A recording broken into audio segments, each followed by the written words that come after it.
ஓம் குருவே எல்லாம்.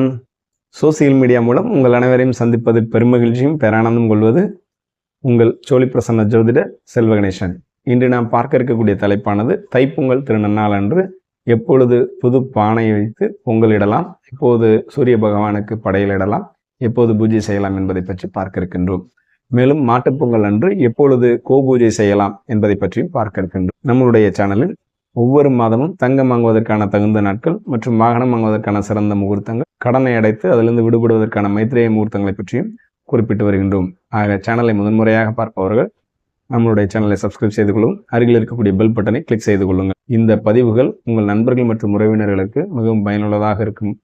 ஆகையால் அவர்களுக்கும் இதை ஷேர் செய்து கொள்ளுங்கள். வாருங்கள் பதிவுகளுக்குள் செல்வோம். உலகெங்கும் வாழக்கூடிய அனைத்து தமிழ் சொந்தங்களுக்கும் என் இதயபூர்வமான தமிழர் தைத்திரு நன்னாள் வாழ்த்துக்கள். இந்த தைத்திரு நன்னாளில் உங்களை சந்திப்பதில் மிகுந்த மகிழ்ச்சி அடைகின்றேன். இந்த தைத்திரு நன்னாளில் மகர சாந்தி என்று சொல்லப்படக்கூடிய சூரிய மாதத்தில் சூரிய பகவானுக்குரிய வழிபாடினை செய்வதற்குரிய அற்புதமான நாளாகும். இந்த தை 1ஆம் தேதி 14/1/2025 அன்று காலை சூரிய உதயம் 6:45 நிகழ்கின்றது.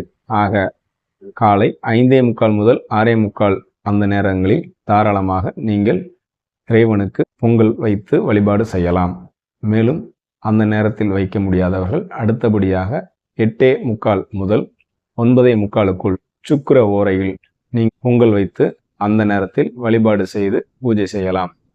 அதற்கு அடுத்தபடியாக அந்த நேரங்களிலும் வைக்க முடியாதவர்கள் மதியம் 12:45 முதல் 1:45 வரை குரு ஓரையில் நீங்கள் பொங்கல் வைத்து வழிபாடு செய்து பூஜை செய்யலாம்.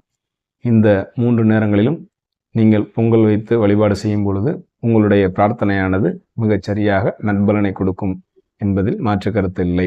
மேலும் மாட்டுப்பொங்கல் திருநன்னாள் அன்று எப்பொழுது கோபூஜை செய்யலாம் என்று கேட்டீர்கள் என்றால், அதாவது 15/1/2025 புதன்கிழமை தை மாதம் 2ஆம் நாள் காலை 9:45 முதல் 10:45 குரு ஓரை நம் வீட்டில் இருக்கக்கூடிய அந்த பசுமாடுகளுக்கு, காளை மாடுகளுக்கு அவர்களுக்கு வர்ணம் பூசி அவர்களுக்குரிய பூஜைகளை செய்து வழிபாடு செய்யும் பொழுது உங்களுக்கு அனைத்து விதமான நற்பலன்களும் கிடைக்கும் என்பதில் மாற்று கருத்தில்லை. இதுபோன்ற முகூர்த்தங்களை நீங்கள் பயன்படுத்தி நீங்களும் உங்கள் அன்பு குடும்பமும் எப்பொழுதும் பெருமகிழ்ச்சியோடும் பேரானந்தத்தோடும் வாழ வேண்டும் என்று வாழ்த்துகின்றேன். நன்றி. வாழ்க வளமுடன், வாழ்க மகிழ்ச்சியுடன். அடுத்ததொரு இனிய பதிவில் சந்திப்போம்.